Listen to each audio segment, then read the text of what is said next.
حضرت فضیل بن عیاض رضی اللہ تعالیٰ عنہ، غالباً یہی بزرگ ہے، خلیفہ ہارون رشید، کوئی ظالم بادشاہ نہیں تھا لیکن خلافت سیاست ہاتھ میں تھی، بلوایا، اس کی عادت تھی خلیفہ ہارون رشید کی، جو بھی بزرگ ہیں بلا کر کے دعا لیتا تھا، کہتا کچھ نصیحت فرمائیں، کچھ نصیحتیں فرمائیں۔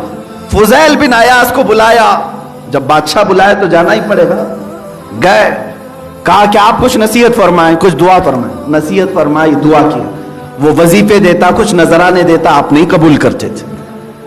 بادشاہ نے پوچھا کہ فضیل بن عیاض سے کوئی اور حاجت ہے آپ کی تو بتا دیں۔ یہ اس زمانے کا خلیفہ جس کے انڈر میں کئی ممالک، کئی ریاستیں آتی تھیں، بنو عباس کا یہ خلیفہ، مشہور زمانہ خلیفہ ہارون رشید، پوچھا کہ کوئی حاجت ہو تو بتا دیں۔ فضیل بن عیاض نے کہا میری ایک حاجت ہے، آپ پوری کریں گے؟ وعدہ کر دیں۔ کہا میں وعدہ کرتا ہوں، میرے اختیار میں جو ہوگا میں پوری کروں گا۔ فضیل بن عیاض نے کہا میری صرف ایک حاجت ہے کہ میں جب تک زندہ رہوں دوبارہ کبھی مجھے دربار سیاست میں نہ بلایا جائے، مجھے دربار خلافت میں نہ بلایا جائے، بادشاہ کے حضور نہ بلایا جائے۔ یہاں کچھ وہ لوگ ہیں جو اپنی روٹیاں سینکنے کے لیے وہاں بادشاہ وقت کے قدموں میں جا کر کے بیٹھتے ہیں۔ ایسے کوفیوں کو بھی پہچانو اپنی جماعت میں سے۔ عزیزان گرامی، جب انصاف کا خون ہو رہا ہے تم ظالموں کے ساتھ کھڑے رہو گے؟ ایک بات یاد رکھ لینا، آج درندگی کی حدوں کو پار کر لیا جن لوگوں نے، یہ یزید سے بھی بدتر لوگ ہیں۔ یہ وہ لوگ ہیں جو پورے کے پورے اسلامی ڈھانچے کو ختم کرنے کی کوشش کر رہے ہیں۔ آج ان لوگوں کے ساتھ جو کھڑا ہوگا وہ یقیناً اپنی جماعت کا منافق ہے جو دین بیچ رہا ہے۔ مجھے آج اسلامی نظام کی یہ بات یاد آتی ہے، اتر پردیش کی اس نوجوان بچی کے ریپ کے بعد، اس کے قتل کے بعد، واقعی ہمارے بھی آنسو رک نہیں پائے۔ جب اس کے گھر والوں کو دھاڑے مار مار کر روتے ہوئے دیکھا تو پھر ایسا احساس ہونے لگا کہ اب امن و امان اٹھ گیا ہے۔ اے لوگوں، اپنی بچیوں کی خود حفاظت کرو، خود حفاظت کرو، ان درندوں کے حوالے نہ چھوڑو۔ پولیس ڈپارٹمنٹ جس کو ہماری رکشا کا، ہماری حفاظت کا ایک بہت بڑا ادارہ سمجھا جاتا ہے، یہ بھی اگر حکومت کی ہاں میں ہاں ملا کر کے کسی کے ساتھ نا انصافی کرتی اور انصاف کا خون کرتی ہے تو ان کی خاکی وردی بھی قیامت کے دن پکڑی جائے گی، ویسے بھی پکڑے جائیں گے۔ ظلم کی داستان زیادہ دن تک نہیں چلتی۔ میں نے ایک بہت بڑا قول شروع میں ہی پیش کر دیا، بزرگ نے فرمایا ہے کفر کی حکومت تو چل سکتی ہے لیکن ظلم کی حکومت نہیں چلے گی۔ دیکھ لینا جنہوں نے ہندوستان کی اسی سرزمین پر چند سالوں پہلے کشمیر کی 8 سال کی بچی کے ساتھ نہیں بلااتکار ہوا، پنڈتوں نے کیا، اور وہ بھی جو عبادت گاہ ہے، ہندوؤں کی مقدس جگہ ہے وہاں پر، اور اسے بھی مار دیا۔ 8 دن تک اس کو اپنے ہوس کا نشانہ بنا بنا کر کے اسے قتل کر دیا، مار دیا۔ اناؤ کی سرزمین اتر پردیش میں ابھی چند مہینوں پہلے کی بات ہے، چند سالوں پہلے کی بات ہے، وہاں بھی ایک خاتون نے بار بار گہار لگائی کہ مجھے میری حفاظت کیجیے، میرے ساتھ زیادتی ہو رہی ہے۔ اس کے چچا کو مار دیا گیا، اس کے وکیل کو مار دیا گیا، اس لڑکی کو بھی مار دیا گیا، اور یہ سب بی جے پی نیتا کرتا رہا، اس کو اریسٹ بھی کیا گیا۔ یہی عدلیہ ہے جس نے اس کو کلین چٹ دے کر کے آزاد بھی کیا۔ یہ جس ملک میں ہم آج رہ رہے ہیں، عزیزان گرامی وقار، اگر ہم آج ان تمام جراثیم کو نہ ظاہر کریں تو پھر کون ظاہر کرے؟ کیا یہ علماء وقت کی ذمہ داری نہیں ہے کہ لوگوں کو اپنے وقت کے حالات بتائیں کہ تم ایک ظالم حکومت کے پنجوں کے نیچے ہو؟ انصاف کے لیے آواز لگاؤ۔ دلت برادری آج زیادہ خطرے میں ہے، ہمارے سے زیادہ خطرے میں ہے۔ ان کو پاگل بنایا جا رہا ہے، ان کو بیوقوف بنایا جا رہا ہے۔ یہ جتنے ایس سی ایس ٹی ہیں، او بی سی ہیں، دلت برادری ہیں، ان کے اندر پھوٹ ڈال کر کے، حکومت کی لالچ دے کر کے، چند لوگوں کو نیتا بنا کر کے اس پوری قوم کے ساتھ کھلواڑ کیا جا رہا ہے۔ میں دلتوں سے کہوں گا تھوڑی سی تاریخ پڑھ لینا، یاد رکھ لینا، زمین آسمان ایک ہو جائیں گے لیکن برہمن کبھی دلت کو ایکسپٹ کرے گا ہی نہیں۔ یہ اپنے مفاد کے لیے لیڈر تو بنا دے گا، تمہیں سیاست کی کرسی تک تو پہنچا دے گا، تمہارا استحصال کریں گے۔ منوس مورتی کیا چیز ہے؟ یہ وہی نافذ کرنا چاہتے. کسی دلت کو حق نہیں رہے گا ووٹنگ کا بھی. یہ اس نظام کے قائل ہیں, سرمایہ دارانہ نظام. لیکن دلتوں کو بیوقوف یہ کہہ کر کے بنایا جا رہا ہے کہ یہ ہندو مسلم کی بات ہے. حالانکہ اکثر یہ دیکھا گیا ہے کہ دلت برادری کا مسلمانوں سے کوئی زیادہ لڑائی والا معاملہ نہیں رہا, کیونکہ وہ معتدل مزاج کے لوگ تھے, وہ حق مارے گئے ہوئے لوگ تھے, مظلوم تھے, اس لیے مسلمانوں کے ساتھ ان کے اچھے تعلقات تھے. اور آج بھی جو ہندوؤں کے اچھے تعلقات مسلمانوں کے ساتھ ہیں وہ دلت برادری کے, وہ دلت برادری کے. اسی لیے اچھے تعلقات رہے کہ وہ کٹر پنتھی نہیں دیکھتے تھے, اور اسلام کے نظام کو پسند کرتے ہیں جہاں کاسٹزم نہیں ہے, برابری ہے, مساوات ہے, وہ پسند کرتے ہیں. جب ان برہمنوں نے دیکھا کہ یہ دلت مسلمانوں کے قریب ہو رہے ہیں تو ان میں پھوٹ ڈالنے کے لیے, ان کو توڑنے کے لیے اس طرح کے نظام بنائے گئے کہ ان کی پارٹیاں الگ الگ کر دی گئیں, ان کو کچھ نیتا بنا دیے گئے تاکہ ان کے ووٹ بکھر دیے جائیں. عزیزان گرامی وقار, میں آج میسج ان کو بھی دینا چاہوں گا جتنے مارے جا رہے ہیں, جتنی پیٹے جا رہے ہیں, یہ جو لڑکی ماری گئی ہے یہ کون سے کاسٹ کی تھی ذرا معلوم کر کے بتاؤ, اور مارا کون لوگ, کن لوگوں نے مارا یہ بھی تم تحقیق کر کے بتاؤ. میں آج نہیں کہوں گا. آج ہندوستان 70 سال کی ترقی کے بعد, 70 سال کی آزادی کے بعد اس کٹہرے میں پہنچ گیا جو آزادی سے پہلے بھی ایسے حالات نہیں تھے.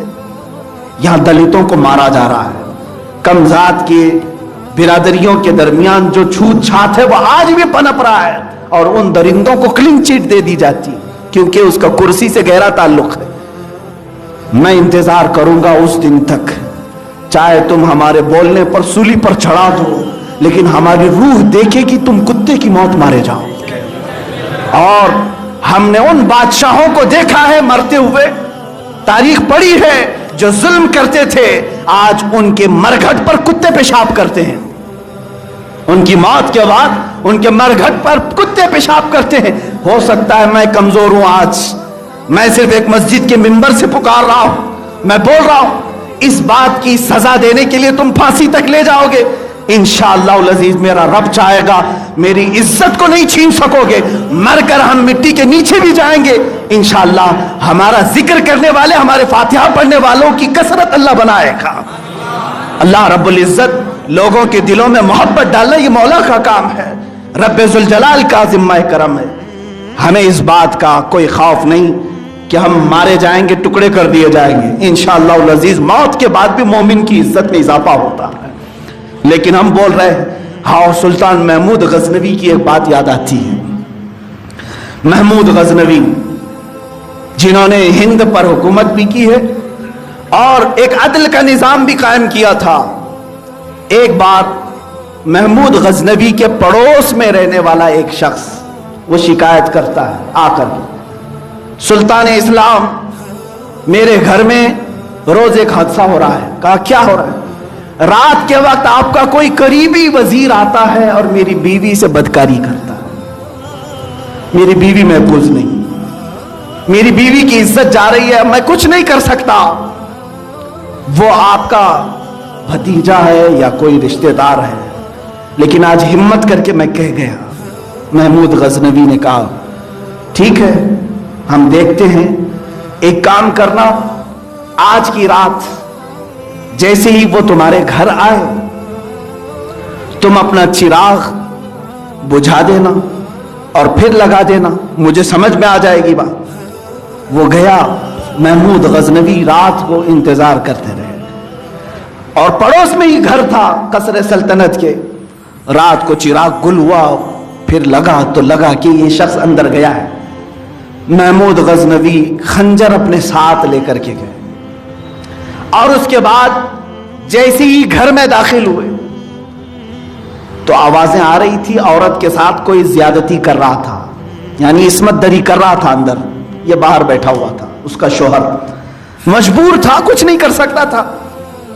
اندر اس کی بیوی کے ساتھ اس کی عورت کی چیخیں نکل رہی تھی. محمود غزنوی نے فوراً چراغ گل کیا, بجھا دی, اور اندر جاتے ہی اس شخص کو پکڑا اور اس کے پیٹ میں خنجر مارا اور اس کو وہیں پر قتل کر دیا، رنگے ہاتھوں پکڑا۔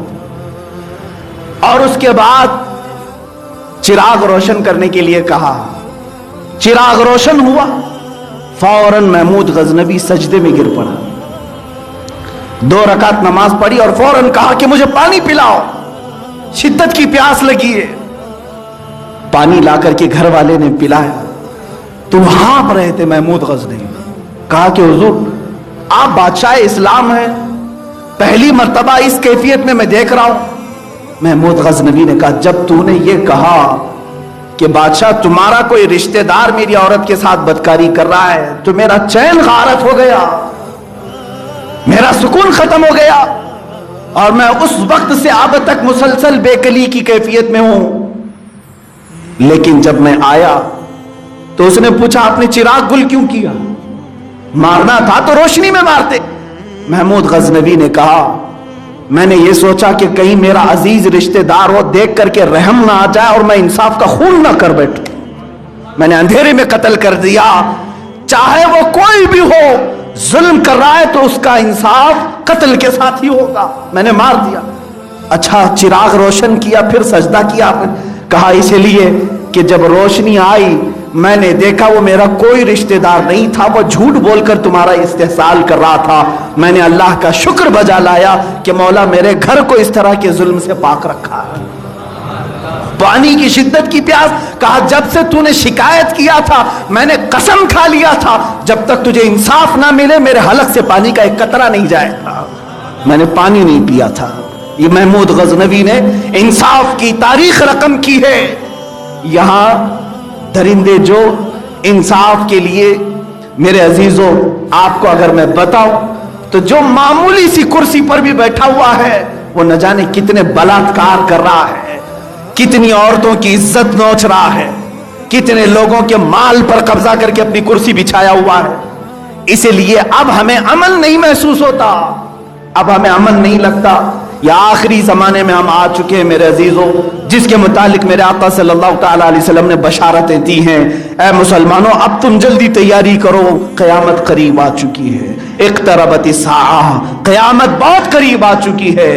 اصل انصاف کے کٹہرے میں کھڑے ہونے کا وقت آ گیا ہے، جب مولا کریم خدا قدیر و جبار کی آواز آئے گی، لمن الملک اليوم، آج کی بادشاہت کس کی ہے؟ جب اللہ پکارے گا للہ الواحد القہار، خود جواب بھی فرمائے گا آج کی بادشاہت ایک قہار خدا کی بادشاہت ہے۔ اس دن سارے کٹہرے میں پیش کیے جائیں گے، کیسے آئیں گے؟ وَعُرِضُوا إِلَىٰ رَبِّكَ صَفًّا، اپنے رب کے سامنے صف در صف لائے جائیں گے، بلکہ فرشتوں کو کہا جائے گا پکارو ان کو، اَيْنَ الْمُتَكَبِّرُونَ اَيْنَ الْجَبَابِرَةُ، کہاں ہے وہ گھمنڈی لوگ، کہاں ہے وہ جبار لوگ جو ظلم کرتے تھے؟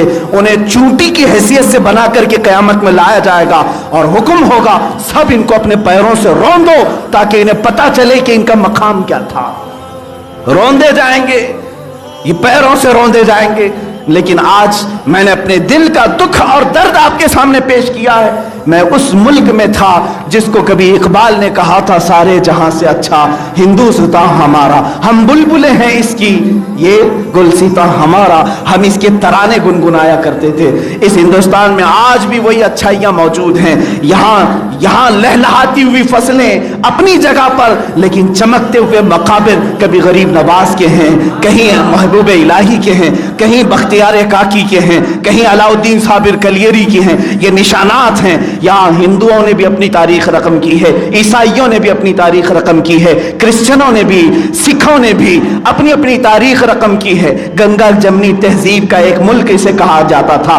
دنیا میں شاید ایک ایسا ملک ہے جہاں 200 سے زیادہ دین کے ماننے والے رہتے ہیں، لیکن انصاف کا خون کرتے ہوئے ایک آج جماعت کو جو دیکھا جا رہا ہے۔ اس لیے میں آج صرف مسلمانوں سے خطاب نہیں کر رہا ہوں، ہندوستان کے، بھارت کے ہر ناگرک سے، ہر دیش واسی سے یہ کہوں گا کہ ان لوگوں کی کرسی کو ہلانا تمہارا کام ہے جو انصاف کا خون کرسی پر بیٹھ کر کے کرتے ہیں۔ انشاءاللہ العزیز آج اگر ظلم تم کر رہے ہو غریب لوگوں پر، دیکھنا خدا کی لاٹھی بے آواز ہوتی ہے، ایسی جگہ سے آواز بھی نہیں آئے گی، تمہیں مار پڑے گی۔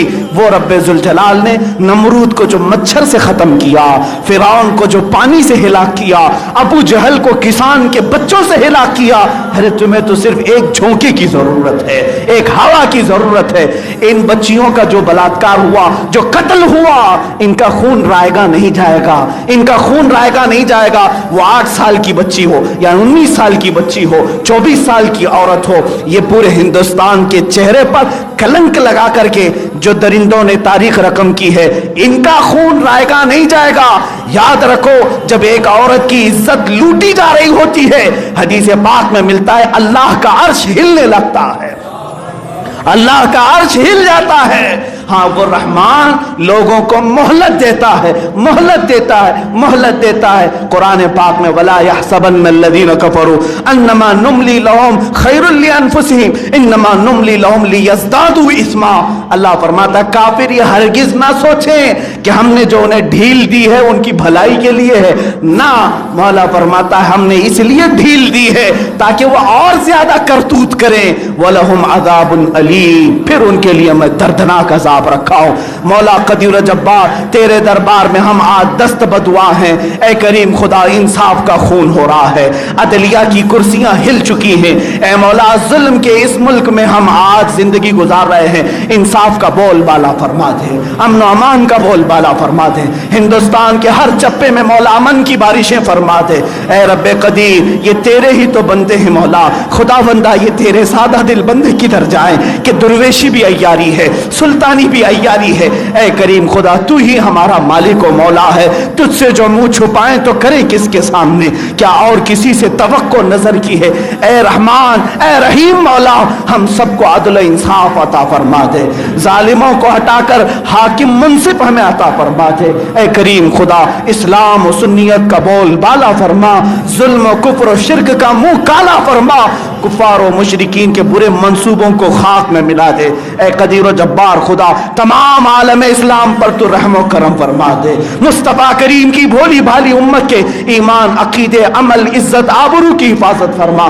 ہماری بچیوں کو مولا ہم نے تیرے حوالے کر دیا، ان کی عصمتوں اور عزتوں کی تو غیب سے حفاظت فرما۔ وصلی اللہ تعالی علی خیر خلقہ محمد وعلی آلہ واصحابہ اجمعین، وآخر دعوانا الحمد للہ رب العالمین۔